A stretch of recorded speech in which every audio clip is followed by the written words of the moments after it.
Julian Wilson from Australia taking on two talented Brazilians. Kyo Belli, still a rookie on tour, and Alejo Muniz, recovering from his injury last year, which he suffered at this venue as a wild card in the matchup against John Florence.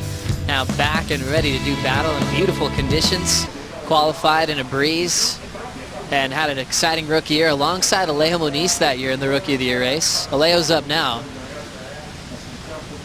Just trying to fill in the gaps on a messy looking right. Next wave will go to Wilson. Pulling in, tight, clamping, barrel section on the inside corner. Wilson's down. But then we're going to see offshores in the morning. Let's have a look at Alejo. Unique style, quite a wide stance compared to most. But what that does is it just gives him that real solid base, that real solid foundation for those big transition turns. Julian Wilson, a late takeoff, looking for the tube there. Kind of knew there was nothing really on offer, so rolling dice on a little backside barrel. Didn't quite work out for Julian. And figure out a way to win. Now seeing Julian Wilson setting up a right-hand wall, big bottom turn. Nice power hack. Forces the wrap through a foamy part of the wave on the inside, but his first turn was right on the money. It's happened, you know. That's the game. I've seen you with way worse coming out of Tahiti. You're definitely one of those guys that aren't afraid to put it on the line. But going to first with the 833, I mean from third to first, just tell us about that 833. Was it stressful taking off on that wave? Yeah, I'm just waiting like 9 minutes, I think. Start understanding the language. We get to know them even better, and they're amazing people to talk to behind the scenes. Yeah, you know, Caio, obviously a lot of history here as well in the southwest of France. King of the Gromps final against Gabriel Medina back in the day. Technical grab in the game. A lot of the best air guys were going with the stale fish, as we'll continue this one. Nice deep section for Caio to pull in. He'll come flying out the other end. Why? Because if you don't surf, you'll never ever get to experience what it feels like to be completely surrounded by the ocean. You're in the eye of the storm, so to speak, and everything slows down. You know, you notice where your hands are, and each little droplet of water that sort of falls from the roof of the ceiling of the wave. One of the main things the judges are looking at, the section, how critical it was. Caio's up now. Looks like he has something in store for us. Full rail carve off the top. He's just kind of playing with this corner that's kind of bending out to sea. And he'll just be adjusting his position in a moment. Good for one turn.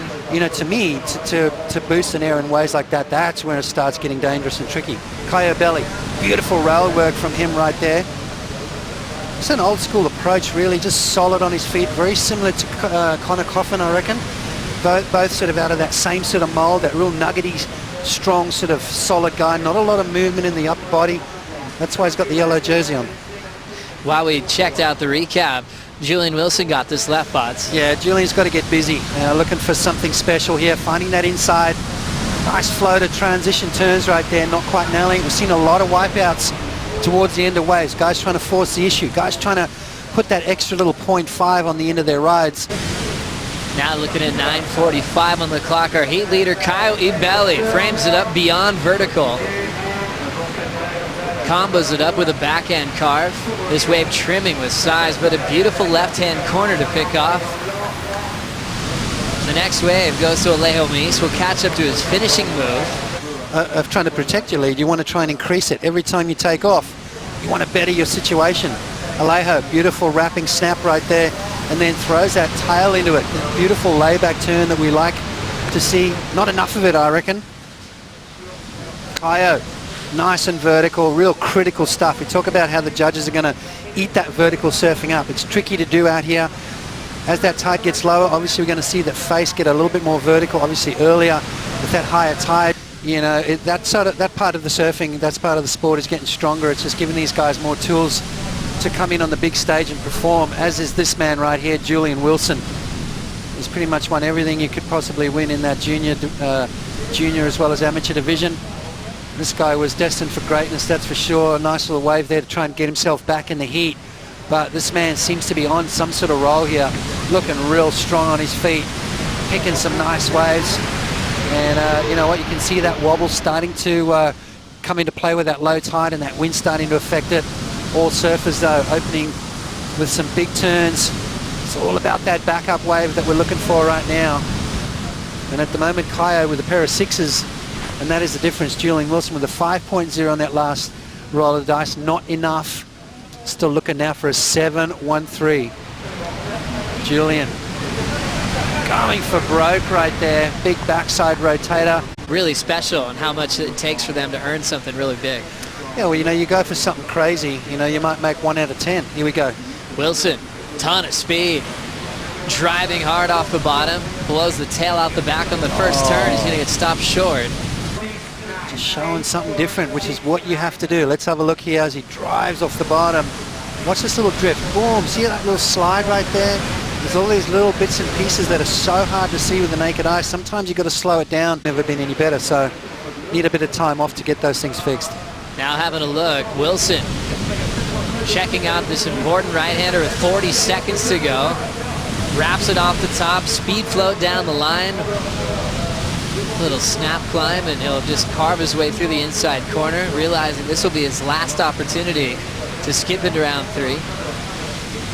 He's creating some space. He's got the oncoming section, bowls out, hacks it, and now he'll come on into the beach. Wilson just inside the top 10 picture. Will just coast his way on the inside corner as we're into the countdown. Is it enough to upset Kyo Belli, who had the lead for the entire matchup? Wilson needing a 7-1-3 at least out of that wave to go straight to round 3. Well, I'll tell you what, Joe, it's going to be close, but I think where you've got to look at is what happened on the outside. Let's have a look at Alejo's wave. Just beat the buzzer. Nice critical turn as he draws off. Beautiful vertical snap. Critical stuff, and again rattles off 3 solid turns. So I reckon this could almost be better than Julian's. Julian's was longer, but gone are the days of scoring length of ride. You know, gone are the days of counting maneuvers. Let's have a look what happened out the back. This is where all the meat and potatoes are going to come from. Nice snap right there. Transition turn, so nothing too serious. Didn't quite connect on that foam climb, so 7.13, which will be the highest score of the heat. I can't see it, Joe. And all this kind of stuff right here, the judges aren't buying into this. Back in my day, would have been a 10 because of how long he rode the wave for and how many maneuvers he did do. But it's all going to come down to the quality of the turns out the back where the wave was at its most critical. So impressive read for Wilson just to get a wave with some time to pick out his maneuvers as we wait for that decision to come through with the numbers. And looks like last of Alejo Muniz, not enough. Kyo Belli stays in first after the final exchange and will move straight into round 3 action.